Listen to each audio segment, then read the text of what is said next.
Download करें जनमत Haryana app. Panipat में पूर्व पार्षद हरीश शर्मा की मौत ने हर किसी को झकझोर कर रख दिया है।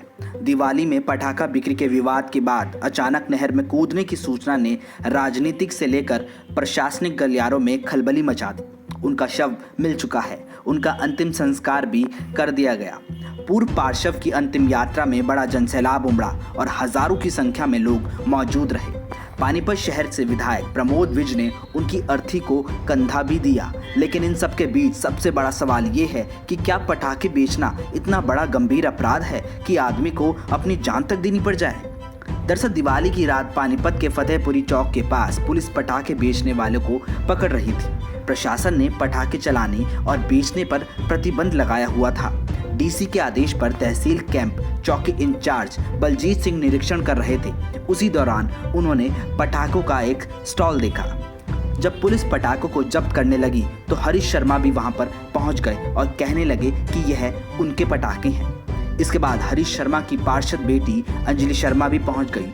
पुलिस और उनके बीच काफी कहासुनी हुई। पुलिस और पूर्व पार्षद परिवार के बीच हुए हाई वोल्टेज ड्रामे का नतीजा ये निकला कि पुलिस ने हरीश शर्मा और उनकी बेटी अंजलि शर्मा सहित 10 को नामजद करते हुए कई लोगों के खिलाफ केस दर्ज कर लिया। वैसे भी हरीश शर्मा प्रदेश में सत्तारूढ़ दल बीजेपी के ही नेता थे और उनकी बेटी बीजेपी की टिकट पर ही पार्षद बनी थी। जब पुलिस द्वारा लगातार पूर्व पार्षद और उनके परिवार को प्रताड़ित किया जा रहा था, तब कोई भी बीजेपी का नेता उनके पक्ष में नहीं आया, जबकि विरोधी पार्टी कांग्रेस के नेता जरूर हरीश शर्मा के पक्ष में आ गए और पुलिस द्वारा पूर्व पार्षद के खिलाफ की जा रही कार्रवाई का विरोध भी किया। पानीपत के मेयर, विधायक से लेकर सांसद तक सभी बीजेपी से ही थे, लेकिन हरीश शर्मा की कहीं भी सुनवाई नहीं हुई। पूर्व पार्षद ने गृह मंत्री अनिल विज तक से गुहार लगाई। अनिल विज ने एसपी मनीषा चौधरी को फोन पर कह दिया कि इस मामले को एक दिन में खत्म करें।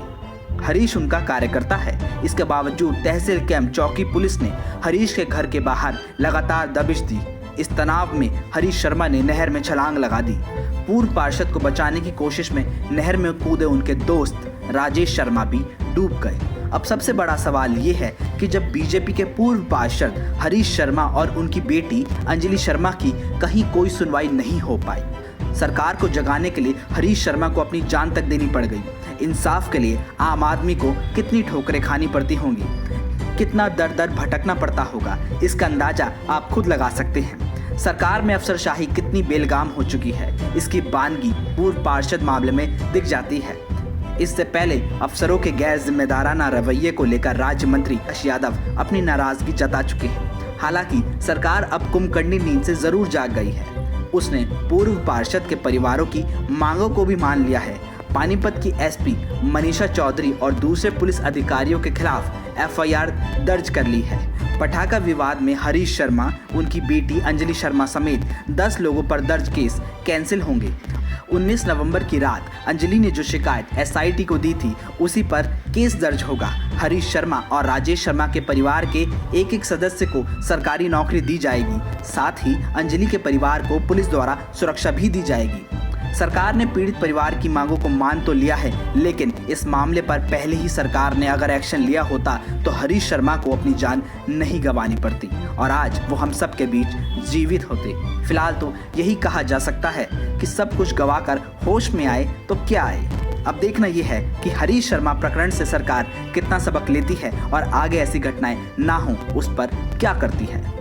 ब्यूरो रिपोर्ट, जनमत हरियाणा। राजनीति के आगे, राजनीति के पीछे, हर हलचल को जानने के लिए हमारे YouTube चैनल जनमत हरियाणा को लाइक करें, सब्सक्राइब करें और अपडेट रहने के लिए बेल आइकन दबाना ना भूलें। देखते रहें जनमत हरियाणा, सच के अलावा कुछ भी नहीं।